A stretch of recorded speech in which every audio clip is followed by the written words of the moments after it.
Hello everyone and welcome to another tutorial. Today we're looking at the cobblestone generator. This farm produces roughly 50,000 cobblestone per hour.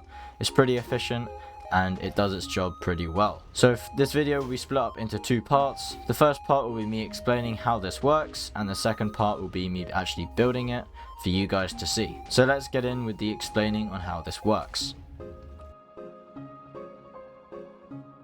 So if you guys didn't know, once lava has flown once, it flows on 30 ticks, which is why at the bottom here we have a 30 click tock. We have 8, 8, 8 and 6 ticks with a T flip-flop to make sure that when the pistons extend, they're extended for the least amount of time possible, because otherwise when you have a normal clock, the amount of time that the pulse is there for, that's how long the pistons are extended for. And if you want to make this farm synchronized as it is now, so everything moves together at the same time, you want all of the power coming off one single corner of the clock, and you want an equal amount of repeaters or ticks to each set of pistons. The TNT duper at the top, I did a tutorial on it last time, and this is pretty simple. You just have a normal comparator clock with an observer detecting the change of this redstone piece with a piston pushing the contraption with the TNT dupes, obviously. That's basically the basics of how this farm works. Then the items will get dropped down into this water and drop down onto this slime block that pushes them against this chest, which is perfectly aligned to go into these hoppers as it just flows down. This can obviously be extended. You just have to make sure that the water doesn't flow elsewhere, but it will flow perfectly and the hoppers will pick up all of the items and go into the chests. So we're going to start 11 blocks in the air with our center block, and we're just going to surround it by obsidian. Then we're going to go 9 blocks out from this obsidian. So we go 1, 2, 3, 4, 5, 6, 7, 8, 9. This is a total of 10 blocks, and we do that on every side. And then we connect the corners up. Once they're all connected, we're just going to fill in the inside. Then we're going to build an L on each side.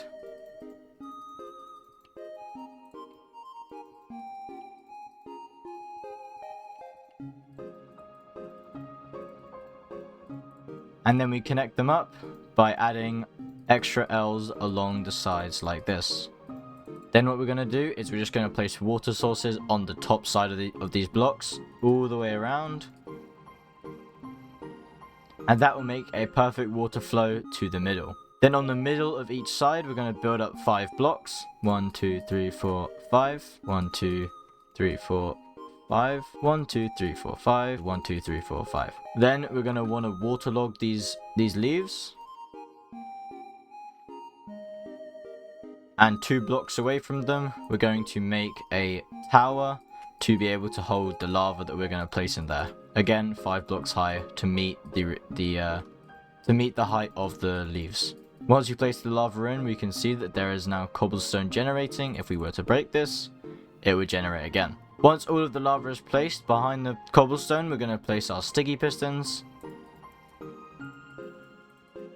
And behind each side of pistons, we're going to build this certain array of glass blocks with redstone on top. So we place a block at the bottom, then we miss one, place another glass block, miss one, place another. We do that on both pistons, and we have a block on the other side 2 blocks away from the piston. This we're going to place redstone on just so it can carry the current all the way to the top of the piston without any extra complicated redstone. Then with normal blocks under the glass, we're going to bring 3 blocks out, and we're going to connect these up with redstone. Come under 1. And then going towards the center of the farm, we go down 1, 2, 3, 4, and we bring you all the way to the center. We're gonna fix these blocks later, but we're just gonna make this all the same first, and do that on every single side. Then every block we just placed on the top, we're just gonna place all of our redstone down, and we're going to connect them all up to this one side. And here we're gonna build ourselves our comparator clock with our T flip-flop. So we're going to have 1 sticky piston sticking up like that, a block on top of it, and then a 3x3 like so. Then we're going to have a lever on the side of this block with redstone, a comparator set to max ticks, 8, another repeater, sorry, 8 ticks, a block, repeater, 8 ticks, a block, repeater, and 6 ticks, like this. And once we do this, we will have a clock that pulses every 30 game ticks, but when this goes through, you can see it will be a 0 tick pulse. And then we just connect this up to every side. And as you can clearly see, this is not powering all of the way, so we're going to have to add a couple repeaters. Now we're going to do the long side first, so we're going to need 1, we're going to need 2, and that's all we're going to need. And now you can see it's going to start pushing this cobblestone forward at perfect timing to when it spawns. So this is at maximum efficiency with the 0 tick delay. And now this side we have 1 repeater, and we're going to have a second one there. And now this side is working as well. We have 1 here, and then we have a second one there, just to make sure that everything is in sync. We have 1 here, and we're going to add our second one there. And this side is completely working now. And as you can see, they all congregate in the middle, because the max push distance is 12 blocks, and because we went out 10 blocks, this is perfect range to where the pistons and the leaves don't get exploded by the TNT. If it's a bit offset, it's 1 block safe. And so at the bottom, we're going to add another ring of obsidian with a tunnel of stone bricks going down by 4 blocks, like so. Then we're going to want a sticky piston with a slime block surrounded by obsidian so it doesn't actually push anything else. And we're going to connect it up to this clock just so everything is in time. There we go. Now we can see that this piston is pushing in time with everything else. Just saves us building a second clock. We're going to add obsidian at the bottom here as well, just to make sure that everything is going smoothly and now we're going to add packed ice in an L shape like this with a chest on the edge of the first row, like that. It can be in any orientation, it's still the same alignment. Then we're going to want to have our storage, so we're just going to do 3 double chests like this and like that. Then you're going to want hoppers to connect to the chests. You can obviously expand this if you want, or you can make it smaller, up to you, depending on what you want.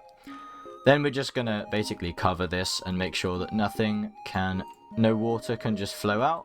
And on these 3 hoppers, we're going to place ourselves any pressure plate, but we're just going to use oak because it's the cheapest, or just any wood like that. And then we're going to add another pressure plate here with water flowing down like that. And now any item that goes into this funnel will be directly pushed to these chests because it's perfectly aligned with this chest here. Now the fun part. Now we're going to have to go up and do our TNT duper. Once you got 81 blocks, you're going to want to build 6 out from the center of the farm. You can see straight down, it's the center. We're going to go 6 blocks out. 1, 2, 3, 4, 5, 6. And we're going to go out 1 and up like that. This is where your lever's going to be, and you can get rid of all these other temporary blocks. Now we're going to make our comparator clock, like so. We're going to have our comparator facing this way. We're on subtract mode. 2 repeaters going like this. 1 on max ticks, 8, 1 on 6 ticks. Then we're going to just connect them all with redstone. Place our observer facing the redstone, so every time it powers, you can see there's a pulse that goes through the observer. A sticky piston with 3 slime blocks. Then we're going to want a fence with 3 more slime blocks. A coral fan and a TNT station like this. And on this upper slime block, we're going to want a detector rail with a minecart. And once we flip this on, the farm should be fully operational and working. The TNT will drop mostly on the center. There will be a bit of off spread because TNT has a random momentum in a random direction. But now all of our TNT is dropping onto the farm, and it is blowing up the cobblestone, which then drops into the funnel and is now being collected into the chests. I will put a world download in the description just in case you wanted to grab a schematic of it, or and just see how it works for yourself.